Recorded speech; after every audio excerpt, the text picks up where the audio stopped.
Hey everybody, this is Sheets.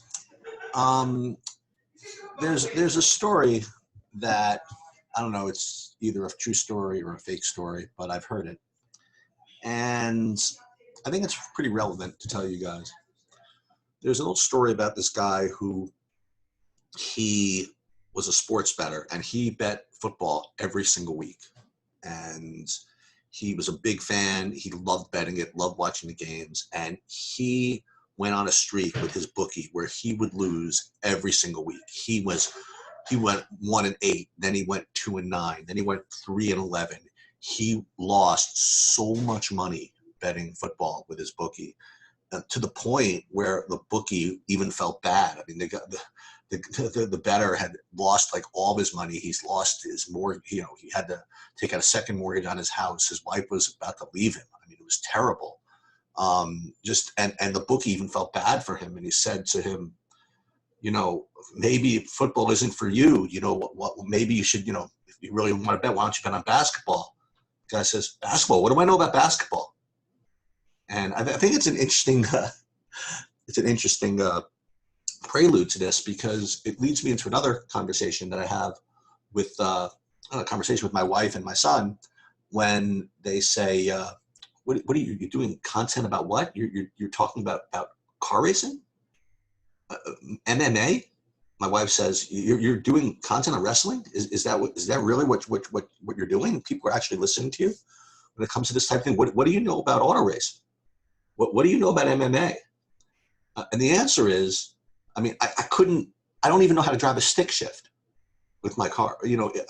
So when it comes to the actual auto racing part of it, I don't know all that much. But as I mentioned, I know how to read a board, and I know how to analyze data, and I know how things correlate, and I know how psychology works. And I hate to say this for the people who are watching all my baseball, basketball, football, and all these other things, but I have to say that I'm pretty sure that my ROI in NASCAR and MMA are probably better than the other sports.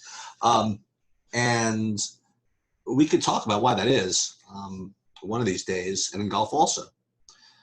We could talk about why that is, but the fact of the matter is that all this is about finding pockets of value based on what is projected to happen versus what people think could happen, and then try to find low-owned combinations of things and look for correlations and look for different things. So to answer my wife and son's questions about what the hell do you know about auto racing, what the hell do you know about MMA, the answer is nothing particularly, but I certainly know how to win money at creating lineups out of these things.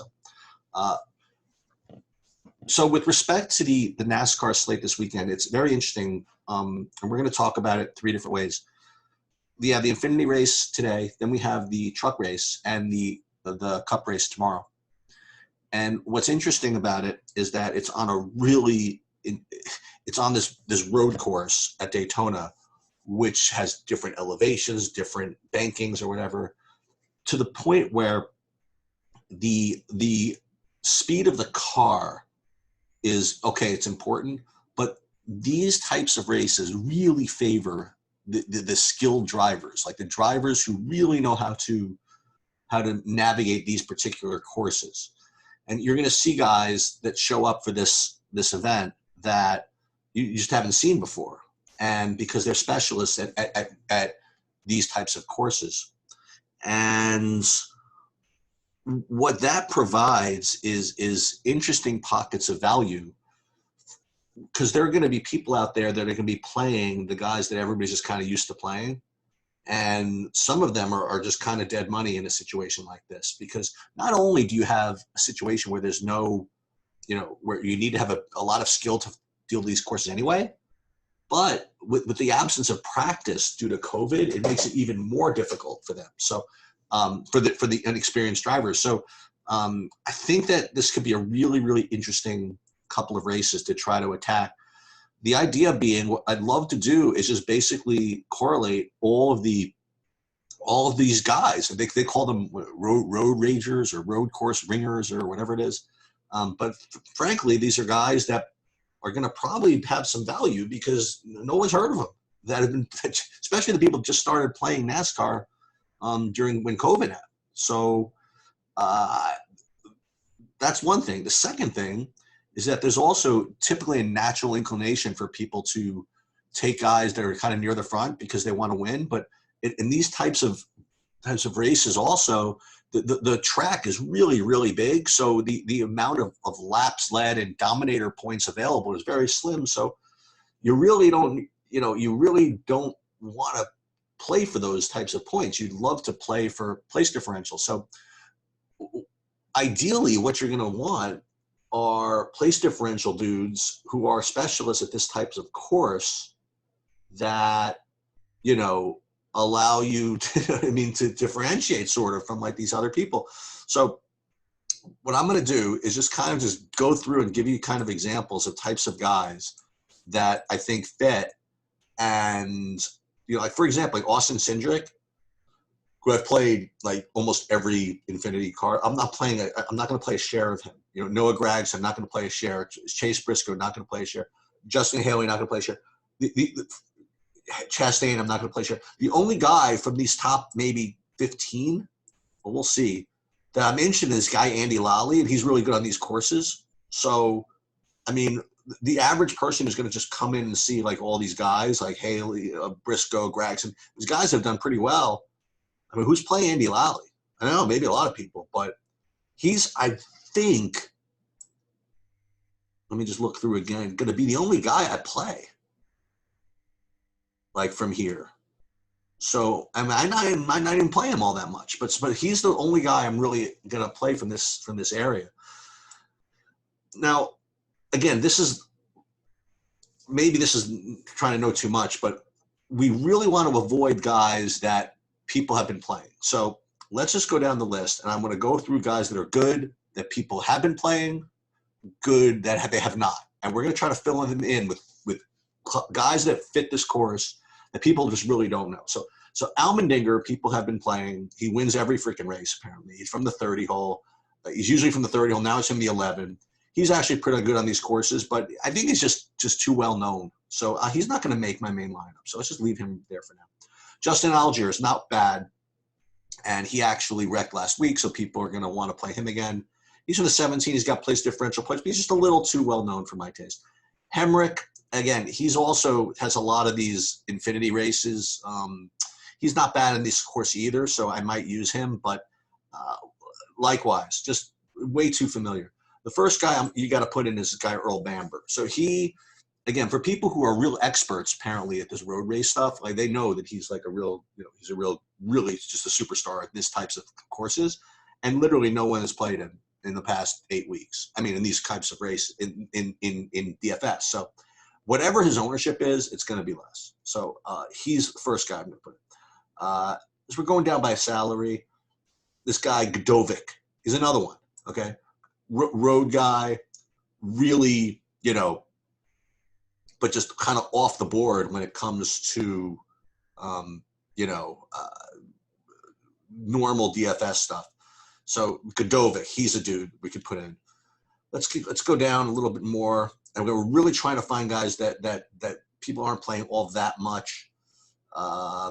Clemens, so Buford, he's another one. Put him in. Heckert, Perbst, Sinninga. These are guys that are all a little bit too familiar. Pardis is the closest thing. We've played him before, but he's at least not the most well-known driver in the world. So we could put him in. And then let's go through Blicky. He's good on these courses. We'll consider him. Williams, Sieg. Tommy Joe Martins is pretty good on these. Bobby Ruiz. Now, he's a dude that no one has played, so we might get him in. Let's take a look down here. Wallace, 4,600. He's not bad. So where's Tommy Joe Martins again? Let's put him in just for kicks.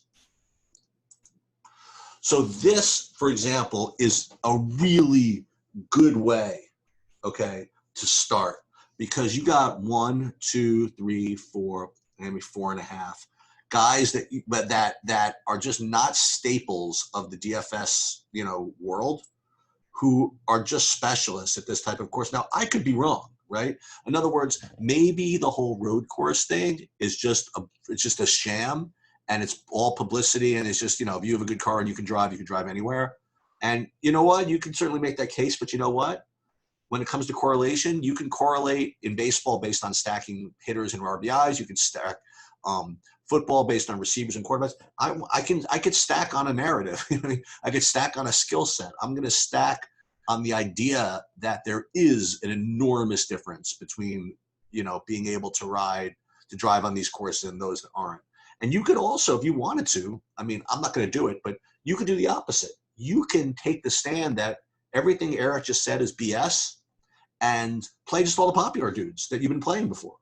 But for me, what I'm going to do, if you start out with like something like this, like boom, okay, there's 20 lineups, okay, and you're starting with something like this, then what you could do is start kind of filtering in some of these other guys that, as I mentioned, not Cindric, none of these top 10 guys, but maybe Allmendinger. I don't know, man. I played him from the 30 hole so often. Matt Snyder, he could be a fun one to play in. So, like, for example, if you take out, I'm just gonna give an example. Okay, so you take out Partis and you put in Snyder and a couple of them, right?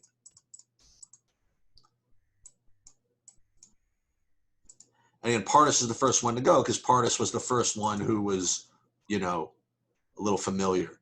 Tommy Joe Martins we've played before, so why don't we replace him with somebody who's not bad? Williams, the Bobby Roos. Beautiful. Perfect. Put him in. So Bobby Roos in 5 lineups. Who the hell is Bobby Roos, right?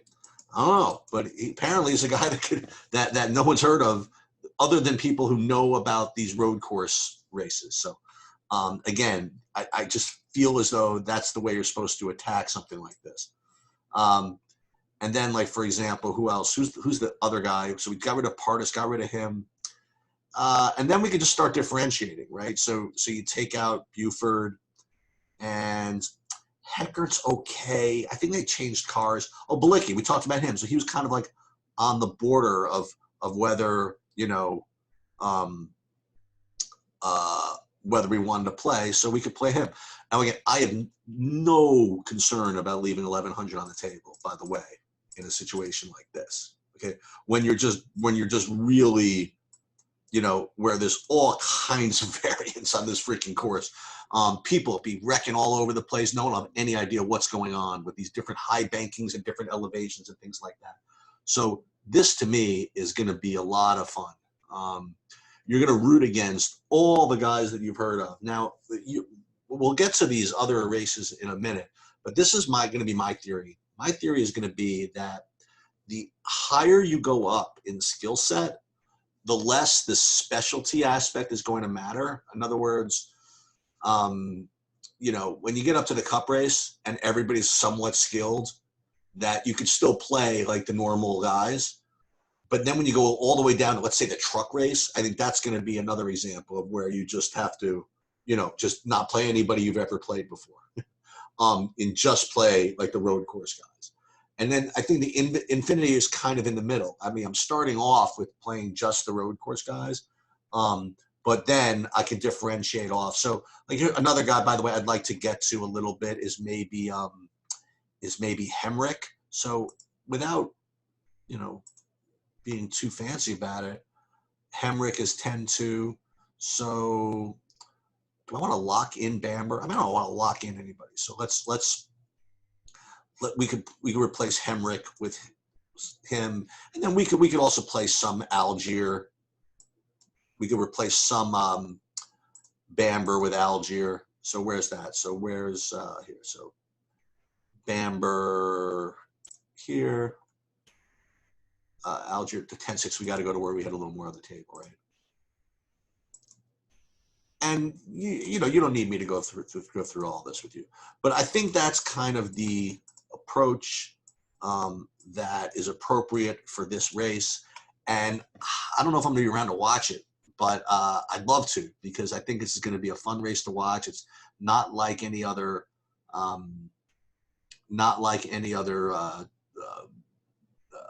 car race that we've been betting on, and it should be fun. All right, that's pretty much all I have. Good luck to everybody, and have a good Saturday.